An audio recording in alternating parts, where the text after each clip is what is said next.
अध्यक्ष महोदय, पंचायती राज की स्थापना इसलिए की गई थी ताकि गांवों को सशक्त किया जा सके, ग्रामीणों को सशक्त किया जा सके। लेकिन आज अगर बात करें झारखंड में पंचायती राज व्यवस्था की बात करें अध्यक्ष महोदय, तो ये व्यवस्था कहीं ना कहीं जो हमारे जनप्रतिनिधि चुन के आते हैं उन्हें उचित अधिकार नहीं दे पाई है। संविधान की धारा 243 के प्रावधान के अनुसार 11वीं अनुसूची में सूचीबद्ध 29 विषयों का अधिकार पंचायतों को देना है, लेकिन झारखंड में इन 29 विषयों पर त्रिस्तरीय पंचायती राज व्यवस्था जनप्रतिनिधियों के अधिकार से बहुत दूर रखा गया है। हमारा राज्य संविधान से ऊपर नहीं है अध्यक्ष महोदय। अतः मैं आपके माध्यम से सरकार से मांग करता हूं कि जो संविधान अनुसूची 11 में 29 विषय पंचायती राज संस्थाओं को प्रदान किए गए हैं उन्हें पंचायत को मिलना चाहिए। अध्यक्ष महोदय, अगर जलवायु परिवर्तन की बात कहें तो बड़ा चिंताजनक विषय है। ये कहानी जादू घोड़ा की है। यह हमें लगता है अब वह धीरे धीरे विश्व स्तरीय मामला बनने जा रहा है, इसलिए इस मामले को जरा गंभीरता पूर्वक लेने की आवश्यकता है। चूंकि हमारी बड़ी बहन मंत्री महोदया इस विभाग की मंत्री हैं, वो एक स्त्री हैं, शायद भली भांति पीड़ा को समझेंगी। एक सर्वे की रिपोर्ट कहती है कि जादू घोड़ा के लगभग 1 दर्जन गांवों का सर्वे किया गया है। वो सर्वे की रिपोर्ट कहती है कि 47% महिलाएं मां बनने की क्रिया की इच्छा जागृत नहीं कर पाती हैं। यानी मां बनने की जो क्रिया है उस इच्छा को जागृत नहीं कर पाती है। वो रिपोर्ट कहती है 47%। 30% जो महिलाएं हैं अध्यक्ष महोदय, उनमें गर्भपात हो जाता है। कारण क्या है ये सबको मालूम है, यूरेनियम का खनन और उसके रेडिएशन से जो प्रभाव पड़ता है, कहीं ना कहीं जादू घोड़ा के जो जीवन है उसे अस्त व्यस्त करके रखा गया अध्यक्ष महोदय। और अध्यक्ष महोदय, ये थोड़ा सा अब शर्म कीजिए या हंसिए या अपने दुर्भाग्य को कोसिए, एक बड़ा विचित्र विषय सामने आता है अध्यक्ष महोदय।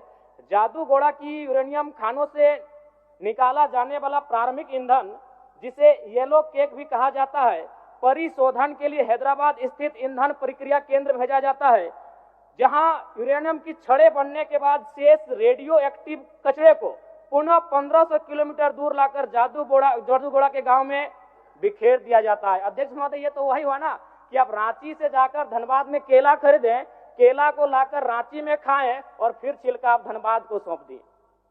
कारण क्या है? ये बहुत गंभीर विषय है।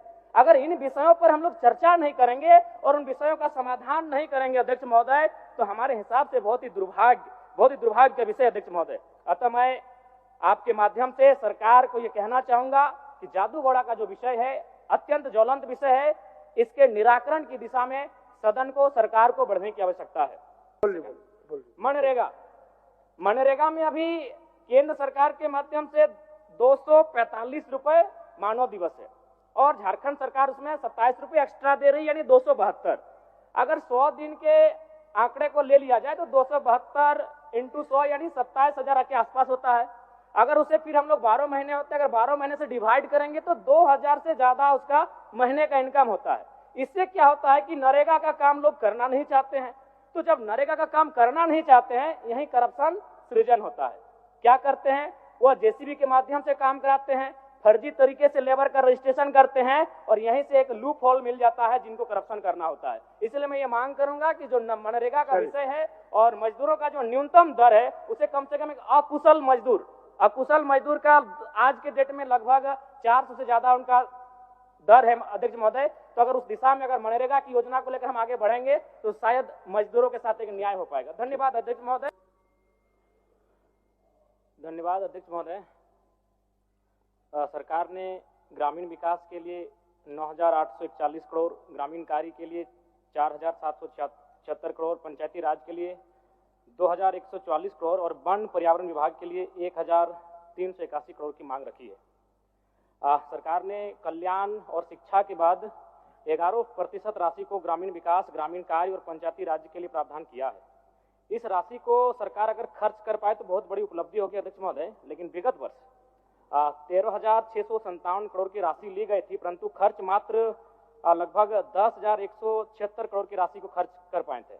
यानी कि 3,481 करोड़ की राशि का खर्च नहीं हो पाना दुर्भाग्य अध्यक्ष महोदय। जबकि ये ग्रामीण व्यवस्था की बात है, पंचायती राज की व्यवस्था है। ग्रामीण यानी गांव, और गांव तभी सशक्त होंगे जब उनका जो हिस्से की राशि है वह 100% खर्च हो पाए। बीते वर्ष देश की प्रति व्यक्ति आय 2,28,000 रुपए थी अध्यक्ष महोदय। गोवा में सर्वाधिक 4,61,000 रुपए, वहीं हमारे झारखंड में मात्र 68,612 रुपए थी, जो कि चिंताजनक है। अध्यक्ष महोदय, भारत की आत्मा गांव बस्ती है। ग्रामीण विकास को मापने के लिए प्रति व्यक्ति आय एक अच्छा पैमाना है। जब झारखंड राज्य को अलग किया गया था उस समय हम लोग प्रति व्यक्ति आय में 26वें स्थान पर थे, और बड़ी दुर्भाग्य का बात है आज भी हम लोग 26वें स्थान पर बरकरार है। अध्यक्ष महोदय, अबुआ आवास योजना के तहत 6,01,135 निर्माण को स्वीकृति दी गई है। इसके लिए सराहनीय पहल है, लेकिन मैं बताना चाहूंगा अब तक 19,685 कार्य ही पूर्ण दिखाए गए हैं। अगर इसी गति से अगर काम होगा अध्यक्ष महोदय तो हमें लगता है 25 साल का समय लगेगा, जो कि एक चिंताजनक विषय है। अध्यक्ष महोदय, पंचायती राज की स्थापना इसलिए की गई थी ताकि गांवों को सशक्त किया जा सके, ग्रामीणों को सशक्त किया जा सके। लेकिन आज अगर बात करें झारखंड में पंचायती राज व्यवस्था की बात करें अध्यक्ष महोदय, तो ये व्यवस्था कहीं ना कहीं जो हमारे जनप्रतिनिधि चुन के आते हैं उन्हें उचित अधिकार नहीं दे पाई है। संविधान की धारा 243 के प्रावधान के अनुसार 11वीं अनुसूची में सूचीबद्ध 29 विषयों का अधिकार पंचायतों को देना है, लेकिन झारखंड में इन 29 विषयों पर त्रिस्तरीय पंचायती राज व्यवस्था जनप्रतिनिधियों के अधिकार से बहुत दूर रखा गया है। हमारा राज्य संविधान से ऊपर नहीं है अध्यक्ष महोदय। अतः मैं आपके माध्यम से सरकार से ये मांग करता हूं कि जो संविधान अनुसूची 11 में 29 विषय पंचायती राज संस्थाओं को प्रदान किए गए हैं उन्हें पंचायत को मिलना चाहिए। अध्यक्ष महोदय, वन, क्योंकि झारखंड यानी वन एक महत्वपूर्ण अंग है हमारा, और आज अगर बात करें तो 29.81% वन भूमि है, जिसमें शायद अभी हाल में 2% का इजाफा हुआ है। लेकिन अगर घने वन की बात करें, घना जंगल, उसकी प्रतिशत मात्र 3.5 है, जो कि चिंताजनक है। अध्यक्ष महोदय, WHO का रिपोर्ट है कि झारखंड में प्रदूषण को लेकर अलर्ट जारी किया गया है, और अगर प्रदूषण की बात करें तो धनबाद जिला सबसे आगे है। मैं मंत्री महोदया विदुषी मंत्री हैं, मैं इनसे आग्रह करूंगा कि धनबाद, जो कि आपको अर्थव्यवस्था के झारखंड राज्य के दृष्टिकोण से बहुत ही महत्वपूर्ण जिला है, और वह जिला आज कहीं ना कहीं बहुत ही दुखद अवस्था में, इस विषय पर ध्यान दिया जाए। अध्यक्ष महोदय, अगर जलवायु परिवर्तन की बात कहें तो बड़ा चिंताजनक विषय है। ये कहानी जादू घोड़ा की है, यह हमें लगता है अब वह धीरे धीरे विश्व स्तरीय मामला बनने जा रहा है। इसलिए इस मामले को जरा गंभीरता पूर्वक लेने की आवश्यकता है। चूंकि हमारी बड़ी बहन मंत्री महोदया इस विभाग की मंत्री हैं, वो एक स्त्री हैं, शायद भली भांति पीड़ा को समझेंगी। एक सर्वे की रिपोर्ट कहती है कि जादू घोड़ा के लगभग 1 दर्जन गांवों का सर्वे किया गया है। वो सर्वे की रिपोर्ट कहती है कि 47% महिलाएं मां बनने की क्रिया की इच्छा जागृत नहीं कर पाती है। यानी मां बनने की जो क्रिया है उस इच्छा को जागृत नहीं कर पाती है। वो रिपोर्ट कहती है 47%। 30% जो महिलाएं हैं अध्यक्ष महोदय, उनमें गर्भपात हो जाता है। कारण क्या है ये सबको मालूम है, यूरेनियम का खनन और उसके रेडिएशन से जो प्रभाव पड़ता है, कहीं ना कहीं जादू घोड़ा के जो जीवन है उसे अस्त व्यस्त करके रखा गया अध्यक्ष महोदय। और अध्यक्ष महोदय, ये थोड़ा सा अब शर्म कीजिए या हंसिए या अपने दुर्भाग्य को कोसिए, एक बड़ा विचित्र विषय सामने आता है अध्यक्ष महोदय। जादू घोड़ा की यूरेनियम खानों से निकाला जाने वाला प्रारंभिक ईंधन, जिसे येलो केक भी कहा जाता है, परिशोधन के लिए हैदराबाद स्थित ईंधन प्रक्रिया केंद्र भेजा जाता है, जहां यूरेनियम की छड़ें बनने के बाद शेष रेडियो एक्टिव कचरे को पुनः 1500 किलोमीटर दूर लाकर जादू घोड़ा के गांव में बिखेर दिया जाता है। अध्यक्ष महोदय, ये तो वही हुआ ना कि आप रांची से जाकर धनबाद में केला खरीदें, केला को लाकर रांची में खाएं और फिर छिलका आप धनबाद को सौंप दिए। कारण क्या है? ये बहुत गंभीर विषय है।